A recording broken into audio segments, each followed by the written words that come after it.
Agora, partindo para outro assunto ainda, sobre reforma ministerial, vamos continuar falando sobre os líderes partidários, que passaram o carnaval digerindo a nomeação da Gleisi Hoffmann para a Secretaria de Relações Institucionais da Presidência.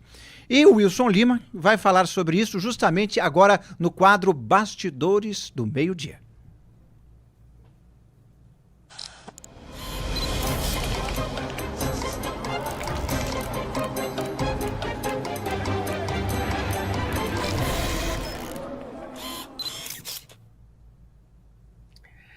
Inácio, ainda em clima de carnaval, eu vou utilizar uma expressão que um parlamentar me deu via mensagem hoje pela manhã. Se quiser até colocar o Rodolfo na tela, porque eu acho que ele vai gostar. Porque é o seguinte, tem um parlamentar dizendo o seguinte, que a nomeação, a indicação, melhor dizendo, da Gleisi Hoffmann para a Secretaria de Relações Institucionais desceu tão bem quanto uma cerveja de quinta categoria naquele bloquinho de carnaval. A questão é a seguinte, os integrantes do Centrão falam aqui nos bastidores que o presidente Lula perdeu uma bela oportunidade de reafirmar o compromisso com a tal da Frente Ampla criada em 2022 para derrotar o ex-presidente da República, Jair Bolsonaro. Porque é o seguinte, esses parlamentares do Centrão, eles queriam que o presidente Lula destinasse a eles alguns ministérios estratégicos, pelo menos um ministério na cozinha do Palácio do Planalto, aí quer seja SRI, Secretaria de Relações Institucionais, ou Secretaria-Geral da Presidência da República, quer seja o Ministério da Saúde. O Ministério da Saúde, ele é uma pasta que tem um orçamento bilionário, não é é bilionário. E o Centrão estava ali, de olho no Ministério da Saúde, principalmente o PP. Qual era a ideia do PP, quando inclusive sugeriu a indicação do Arthur Lira? Era que o Arthur Lira assumisse o Ministério da Saúde para que o governo tivesse uma interlocução melhor com alguns integrantes do PP e também de alguns outros partidos do Centrão, como republicanos, como até o PL, né, que tem ali uma ligação próxima com o PP. Isso não aconteceu. O Lula realocou o Alexandre Padilha para o Ministério da Saúde e indicou Gleisi Hoffmann para a Secretaria de Relações Institucionais. Na visão dos deputados, como a gente falou no bloco anterior, a gente deu um pequeno spoiler, os parlamentares estão falando o seguinte, gente, o Lula não quer composição com frente ampla, o Lula quer se isolar ainda mais. E a base parlamentar do Lula, com esses partidos aí, PT, PCdoB, PSOL, Rede, PSB, mal chega a 130 parlamentares. Então, isso mostra, os parlamentares já vão dar esses claros sinais de que o governo vai ter muita dificuldade no Congresso para aprovar qualquer coisa, até coisas simples, como, por exemplo, o orçamento. O orçamento de 2024 sequer foi votado. A tendência é que ele seja votado, analisado na semana que vem. Essa votação, que deve acontecer na quarta ou na quinta-feira da semana que vem, ela ainda está ali sob certo suspense.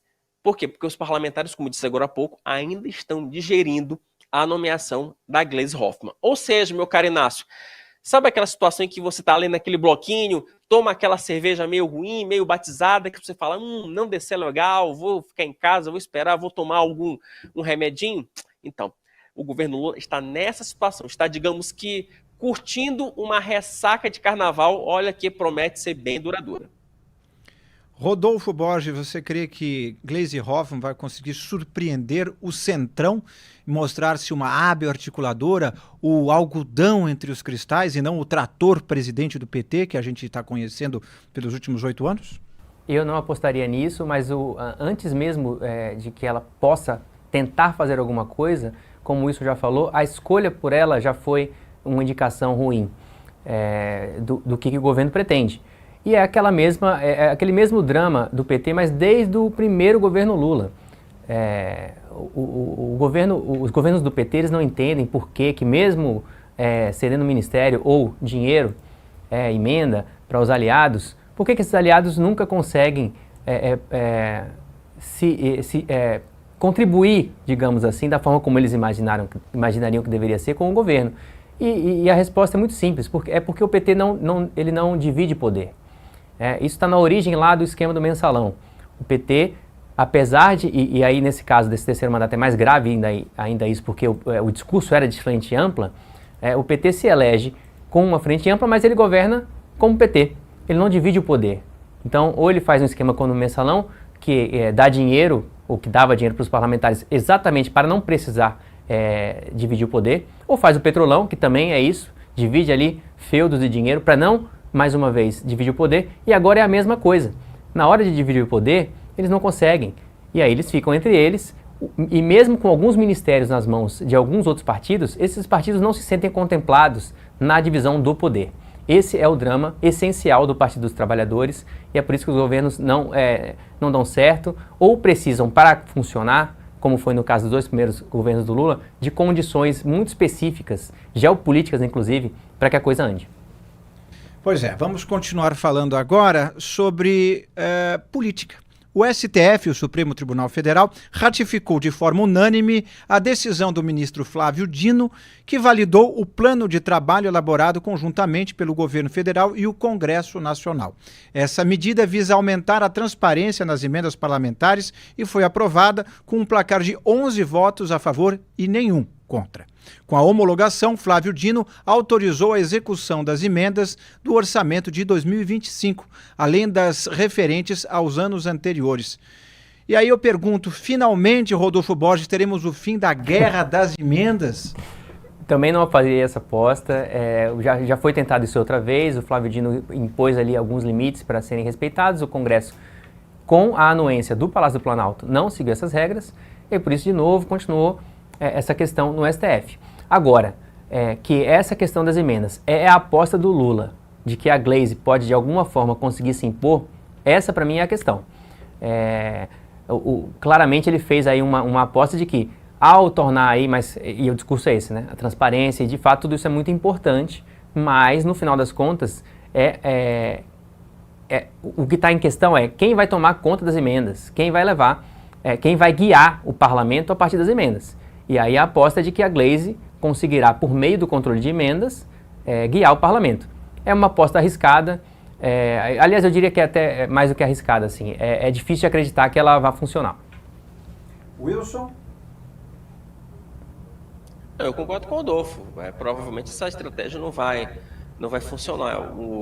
Me parece muito que o presidente Lula está de olho muito no Supremo, que o Supremo possa tentar corrigir os erros da presidência da República. Só que isso não vai acontecer no longo prazo.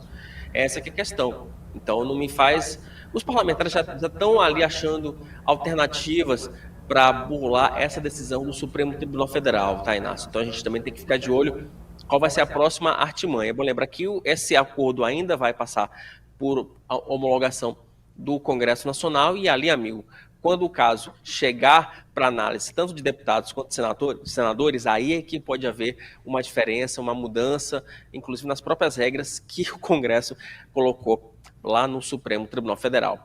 Vamos esperar, mas ainda eu acho que ainda não é o final da guerra, apenas o fim de uma batalha. Só uma rápida pergunta, Wilson, antes da gente ir para o intervalo. Os próximos passos são quais? Ele vai para o Congresso validar, e ele lá pode fazer uma série de mudanças, aí voltaria para o Supremo? Como é que é? Não, depende muito do que os parlamentares decidirem, Inácio, porque já houve uma tentativa de acordo no ano passado. Quando esse acordo foi para a Câmara, eles fizeram, se não me engano, os deputados fizeram novas mudanças nesse acordo com o Supremo Tribunal Federal e o caso se arrastou por mais tempo. Então, aquela história, ô Inácio, mesmo um acordo, quando vai para a Câmara, quando vai para a votação no plenário da Câmara, tudo pode acontecer. Qualquer deputado pode apresentar, por exemplo, uma emenda aditiva ou uma emenda supressiva, e isso pode mudar o texto, virá-lo de ponta cabeça. Então, esse é o risco que pode ocorrer.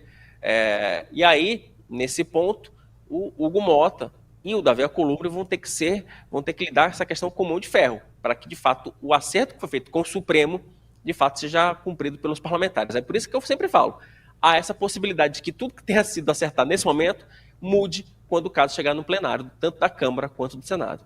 Pois é, isso só semana que vem, já que estamos em semana do Carnaval para o Congresso. Lá o Congresso não para só de segunda e talvez terça e quarta de manhã. É quarta, quinta, sexta nunca, então só semana que vem, não é, meu caro?